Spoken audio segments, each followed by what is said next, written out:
Salve, salve tricolores, sejam bem-vindos a mais um vídeo aqui do canal. Se você é novo por aqui, não esqueça de se inscrever aí embaixo, deixa o like no vídeo e não esquece também de me seguir lá no Instagram, AlemãoSPFC. Agora sem enrolar, vamos pro vídeo de hoje. Excelente sábado para todos nós, que Deus abençoe o nosso dia. São Paulinos e São Paulinas, não tem como a gente começar o vídeo sem falar da final da Libertadores, né? De um lado Flamengo, de um lado Palmeiras. Hoje é o último dia, pelo menos por enquanto, né? Que o São Paulo será o maior campeão da Libertadores no futebol brasileiro. Obviamente ao lado de alguns clubes, né? Os próprios que estão na final, Flamengo e Palmeiras, Grêmio e também a equipe do Santos, né? Mas não queria ninguém, né? Mas se for para escolher um dos dois, obviamente que seja o Flamengo, né? O Flamengo que é nosso parceiro aí, né, rapaziada? Jamais torceria aí pro Palmeiras, então que vença o Flamengo, não é nem que vença o melhor, até porque eu acho que o Flamengo seja melhor, mas que vence o Flamengo, vou assistir o jogo, vou estar na torcida e eu quero palpite, hein? Já que o São Paulo não entra em campo hoje, deixa nos comentários quanto você acha que vai ser esse grande jogo, esse grande duelo aí que vai parar com certeza a América do Sul, Flamengo e Palmeiras. Indo pro lado do São Paulo, aí é a hora que a gente começa a ficar triste, né? Porque dá mais graça assistir o jogo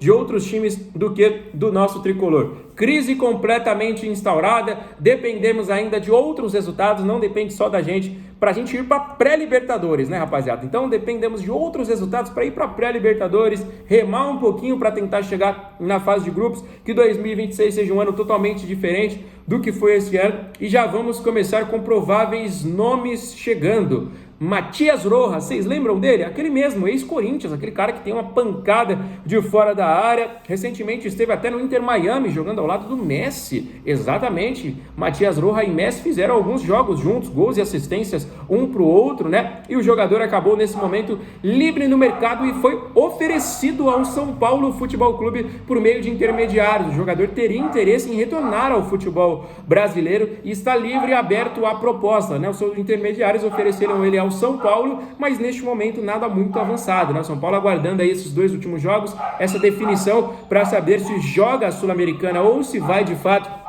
para a Libertadores, o que obviamente vai influenciar bastante no investimento para próxima temporada, né, rapaziada? Então vamos aguardar aí, deixem nos comentários a opinião de vocês, se vocês aceitariam o Matias Rojas. É um jogador que tem uma habilidade muito alta, né, um jogador que tem uma boa finalização, que tem um bom passe, mas é um jogador que se machuca muito, né, rapaziada? É um jogador que tem problemas físicos demais. Aconteceu isso no Corinthians, aconteceu até no próprio Inter Miami. Eu lembro dele no Racing, jogava demais no Racing, era um grande jogador, um grande nome, um dos principais, assim, da equipe, né, mas depois acabou aí sofrendo com muitos problemas físicos. A gente conhece muitos jogadores assim, que são de alto nível, mas que sofrem muito com lesão, né, rapaziada? Então, é um jogador que poderia agregar demais, mas seria um jogador que o São Paulo já tem problemas físicos, então, sinceramente, seria um jogador que sempre estaria por ali. A gente torce para que não, né? Mas a gente sabe a realidade que passa, né? Muitos jogadores. Então, deixem aí nos comentários as opiniões de vocês, se vocês aceitariam aí o Rojas, lembrando que é de graça, né? Livre no mercado, tá bom, rapaziada? Agora eu quero falar sobre um outro nome, que é outro argentino, o Galopo. Galopo, que é do São Paulo e sai emprestado ao River Plate, né? Ele foi pro River, o Enzo Dias veio pro São Paulo, Gonzalo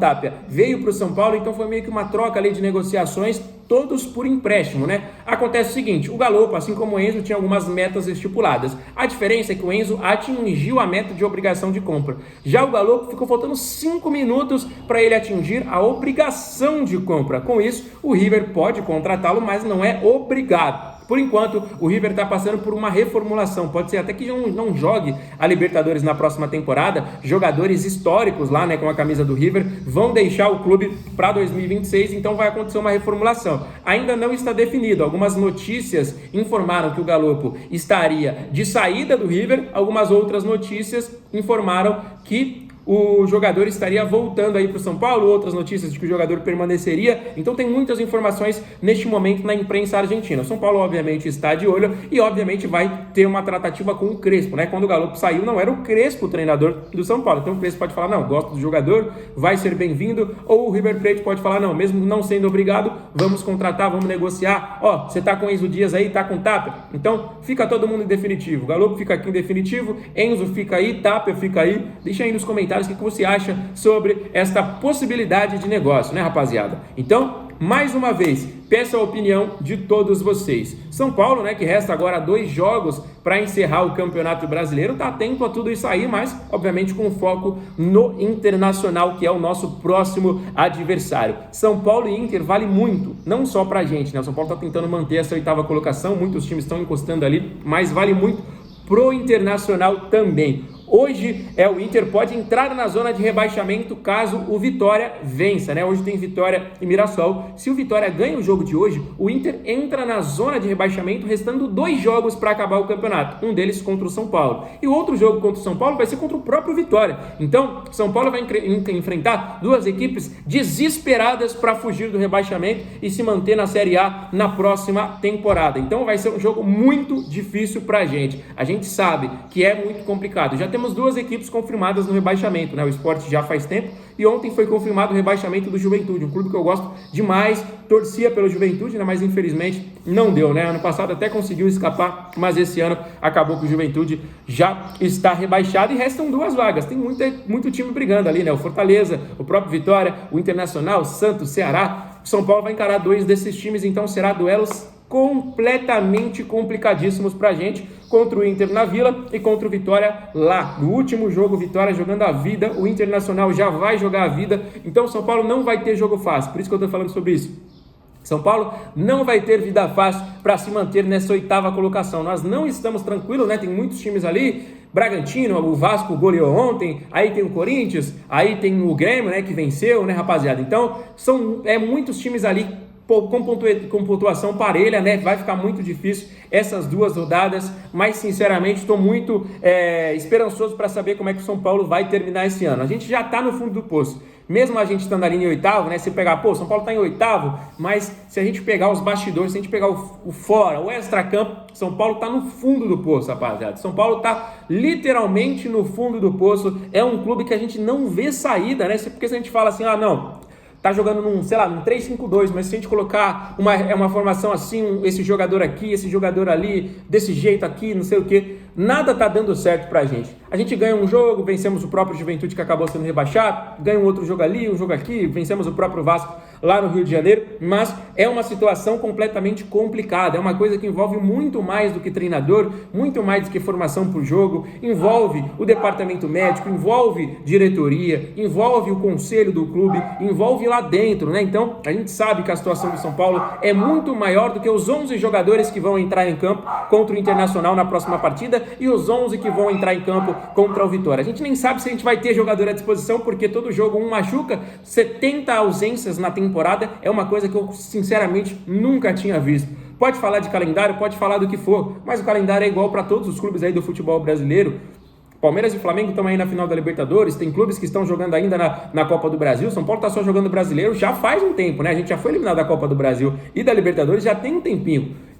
Então, rapaziada, o calendário ele é apertado, de fato, mas ele é apertado para muitos clubes aqui do futebol brasileiro. Não estou falando que os outros clubes não tenham desfalques, eles têm, mas no São Paulo é uma coisa que precisa de uma oração, precisa de alguma outra coisa do que um departamento médico, né?